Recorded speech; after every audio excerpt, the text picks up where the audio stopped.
Olá, um ótimo dia para todos vocês, que Deus os abençoe e os guarde. Hoje vamos estudar o capítulo 29 do livro do profeta Ezequiel. Eu convido você a pegar a sua Bíblia, abri-la nesse capítulo 29, e também a compartilhar essa mensagem nas suas redes sociais. Hoje vamos falar sobre o Egito. Então, não perca. Então, vamos dar uma oração? Curva sua fronte onde você está e vamos falar com Deus. Pai, que habita nas alturas dos céus, louvado e exaltado seja o teu imenso e maravilhoso nome. Querido Deus, mais uma vez estamos com a tua palavra aberta à nossa frente, pedimos a tua bênção para estudá-la e compreendê-la acima de tudo. Pai querido, queremos, Senhor Deus, colocar em prática todos os teus ensinamentos. Para isso, clamamos pelo poder do Espírito Santo. Abençoe os teus filhos onde quer que eles estejam. É o que eu te peço e agradeço em nome do nosso Senhor Jesus Cristo. Amém. Querido amigo, o título da mensagem de hoje é O Monstro é Abatido. Por que monstro? Porque aqui no capítulo 29, Ezequiel vai chamar o Egito, vai chamar o faraó do Egito como um monstro marinho. É isso mesmo, tá? Então, quando nós olhamos para a história do povo de Deus, desde o capítulo 12 ali do livro de Gênesis, quando Abraão sai para peregrinar, ele chega até Canaã. Canaã é uma terra que passa por problemas de fome. Abraão, então, desce para o Egito. E o Egito sempre esteve na vida do povo de Deus. O Egito sempre esteve ali e o povo sempre foi buscar a ajuda do Egito. Apesar do Egito não ser um local confiável, apesar do Egito escravizar o povo de Deus, e o povo de Deus sempre ia até o Egito. Então, aqui, nesse estudo que vamos fazer hoje aqui, temos aqui, a partir do capítulo 29, nós vamos ter aqui algumas mensagens dentro do capítulo, dentro do Revivados por Sua Palavra, mensagens a respeito do Egito. Então, esses 4 capítulos são constituídos de 7 mensagens, capítulo 29, capítulo 30, 31 e 32. Tem 7 mensagens que Deus deu a Ezequiel para que ele pudesse transmitir, não só para o povo de Deus, mas também para os orgulhosos do Egito, para o orgulhoso faraó do Egito. Então, tem um verso bíblico que está lá no livro de Isaías, no capítulo 31, versículo 1. Isaías adverte o povo de Deus: ai dos que descem ao Egito em busca de socorro, advertiu Isaías, capítulo 31, versículo 1. Então, vamos olhar aqui para a Bíblia. No capítulo 29, verso 1, diz assim: no 10º ano, no 10º mês, aos 12 dias do mês, veio a mim a palavra do Senhor. Estamos falando aqui, provavelmente, do ano 587 antes de Cristo. Então, veio para a Ezequiel a palavra do Senhor, uma visão a ele, dizendo assim: filho do homem, volta o rosto contra Faraó. Esse Faraó aqui é o Faraó Ofra, que reinou do ano 589 a 570 a.C. Ele foi rei ali no Egito e profetiza contra ele e contra todo o Egito. Aí ele vai falar aqui, a partir do versículo 2, versículo 3 aqui, que ele vai dar então aqui para nós os pecados deste faraó. Qual foi o pecado que ele cometeu? Apesar de dele ser uma nação poderosa, poderiam em armas, também em lavoura, agricultura. O reino do Egito não passava por problemas de falta de alimento, essas coisas. Era muito difícil. Por quê? Porque eles tinham um rio que atravessava o Egito, que era o rio Nilo. E o faraó dizia que era ele quem tinha é, feito brotar as águas do Nilo. E ele vai falar aqui, Deus vai falar: você, faraó, que diz que você é quem fez o rio Nilo.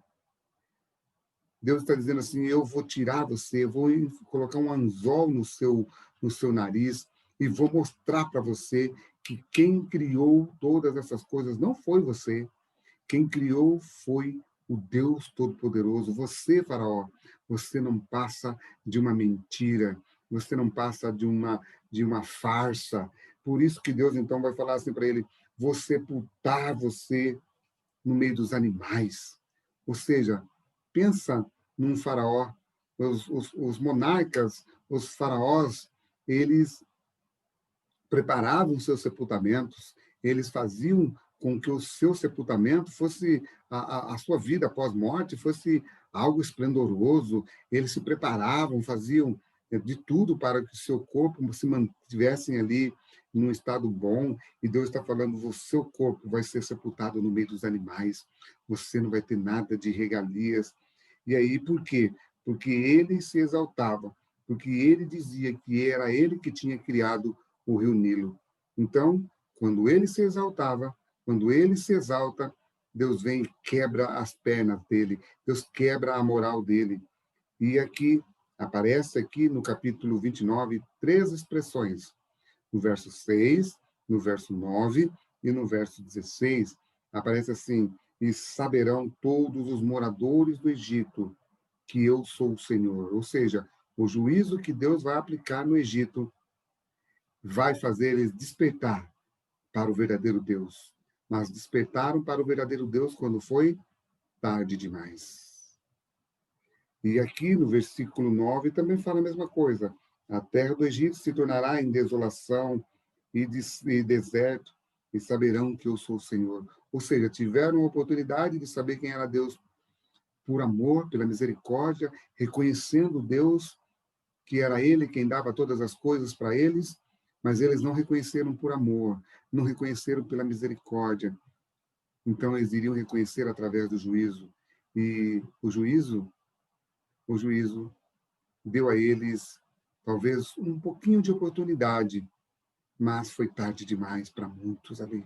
Então, queridos, aqui Deus está apresentando o tamanho da exaltação do povo do Egito e também de Faraó. E assim, a Bíblia vai dizendo aqui que eles iriam passar por um sério problema por 40 anos eles iam ser humilhados. Mas quando nós vamos olhar aqui no verso 17, no 27º ano, aliás, versículo 16, eu quero ler com vocês. Já não terá a confiança da casa de Israel. Israel tinha muita confiança. Israel fazia negócios com o Egito. E vocês lembram que a primeira mulher com quem Salomão se casa era uma egípcia. Só que eles enganavam o povo de Deus. Quando eles confiavam no Egito, o Egito enganava eles. Quando nós olhamos aqui para os últimos versos do capítulo 30, nós olhamos aqui um pouco de esperança. Olha só que interessante. Nos versículos 19, a Bíblia vai dizer que é Nabucodonosor quem vai invadir e ele vai ganhar ali alguns despojos. Deus vai dar a ele uma recompensa por executar aquilo que é a vontade de Deus. Mas a partir do verso 20, ele vai falar aqui sobre a paga do seu trabalho, a paga do que Nabucodonosor fez, dando a ele a terra do Egito. Mas o verso 21 diz assim: naquele dia, farei brotar o poder na casa de Israel. Enquanto essas nações estão sendo destruídas, o remanescente está sendo protegido. E a Bíblia deixa bem clara que Ciro faz um decreto libertando o povo de Deus.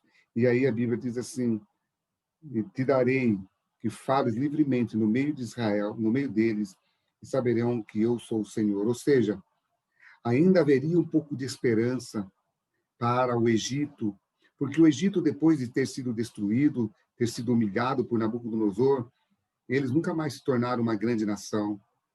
E por não ter um ego aflorado, não eram mais uma grande nação. Agora era a hora, o momento exato do povo de Deus agora pregar para eles. Então entenda uma coisa que eu preciso falar para você hoje. O Egito hoje é o mundo. O mundo hoje ele não busca exaltar o nome de Deus. O mundo hoje só busca glórias próprias. Os nossos líderes só buscam glórias próprias. O mundo hoje não tem nada de bom para oferecer para você. E a Bíblia diz que esse mundo está sendo preservado para o fogo. Deus vai destruir esse mundo. Você sabia disso, que Deus vai destruir esse mundo? Como ele destruiu, como ele humilhou o Egito no passado, ele vai destruir esse mundo e todos os seus governantes orgulhosos, todos esses governantes que se exaltam, Deus vai humilhar eles. Deus vai mostrar para eles quem realmente manda. Todos esses flagelos que já estão caindo sobre a terra, é Deus apresentando para eles que nem as tecnologias que eles têm preveram uma catástrofe tão grande como essa que nós estamos sofrendo. Por isso, querido amigo, não vá até o mundo pedir ajuda. Vá até Deus, porque só Ele pode nos dar o remédio para a cura do mal do nosso coração e nos restaurar para um dia morarmos com Ele nas mansões celestiais. Este é o meu pedido para você, o meu apelo para você. Não vá buscar ajuda no mundo. Busque a ajuda de quem pode te ajudar. E este é o nosso Senhor Jesus Cristo. Que Deus te abençoe e te guarde. Amém.